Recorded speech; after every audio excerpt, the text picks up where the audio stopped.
Hi అండి, నేను మీ నాగేశ్వరాంటిని మాట్లాడుతున్నా. ఈరోజు నేను రాగి ముద్దలు, రాగి సంకటి, బీట్రూట్ పచ్చడి, క్యాబేజీ వేపుడు, టమోటా ములక్కాయ కూర చేశాను. అది చూపిద్దామని రాగి సంకటి కూడా వీడియో చేసి చూపించాను కదా. సంకటికి ఈ కప్పు రైసు వండిన అన్నం తీసుకున్నానండి. దీనికి దాదాపు 3 ఇంతలు నీళ్ళు తీసుకున్నాను. దీన్ని బాగా ఇలా మ్యాష్ చేశాను. కొంచెం అన్నం బాగా మెత్తగా వండుకుంటే సరిపోతుంది. సరే, బీట్రూట్ పచ్చడి చేశాను, క్యాబేజీ పెసరపప్పు వేపుడు చేశాను, టమోటా ములక్కాయ కూర చేశాను, కొంచెం రాగి సంగటి కూడా చేసుకున్నానులే ఈరోజు అనే ఉద్దేశంతో రాగి సంగటి చేస్తున్నానండి. గ్యాస్ వెలిగించుకొని బాగా తెల్లనిద్దాము అండి. అన్నం కొంచెం వేసాను కదా, మొత్తం మీద 2 స్పూన్లు అన్నం వేసాను. కొంచెం సాల్ట్ వేయాలి కంపల్సరీగా. కొంచెం సెగ తగ్గించుకొని రాగి పిండి అండి.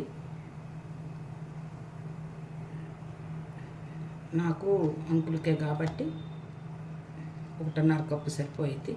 దాన్ని ఏం కదిలించొద్దు. ఇప్పుడు మూత పెట్టేసేసి కాసేపు అలా మగ్గనిద్దాము. మూత తీద్దామండి. 2 నిమిషాలు కాదు, ఇంక ఎక్కువే ఉడకనిచ్చాను. 3-4 నిమిషాలు దీన్ని బాగా కదిలించాలి.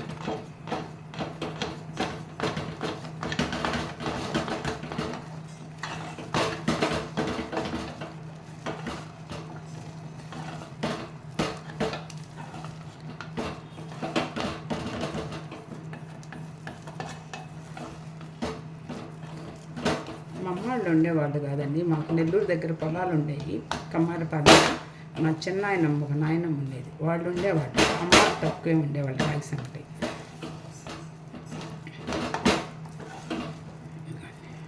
అయిపోయింది, చక్కగా ఉడికింది. 2 నిమిషాలు మూత పెట్టేసేద్దాము. తర్వాత బాల్స్ చేసుకుందాం. అండి బాగా కాగుతుంది.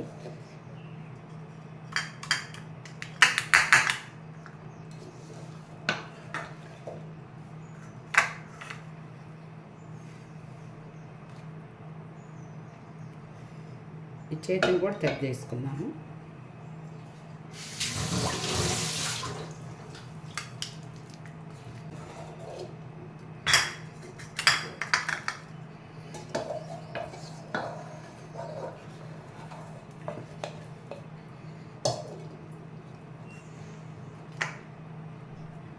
తడి చేసుకొని మళ్ళీ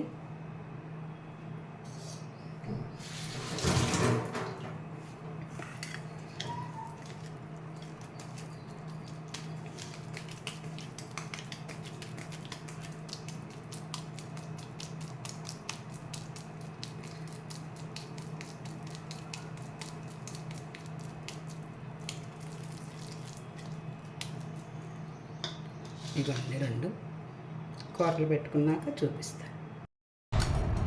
రాగి సంగటిలో బీట్రూట్ పచ్చడి చాలా బాగుంటుందండి. బీట్రూట్ పచ్చడి, క్యాబేజీ ఒక మాదిరిగా ఉంటుంది.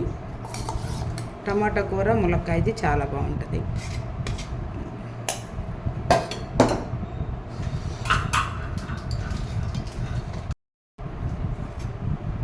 టమాటా కూర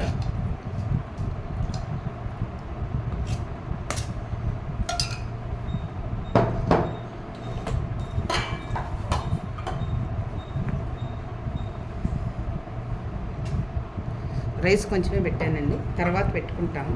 మరి అంత తక్కువ ఏం తిన్నాము మేము.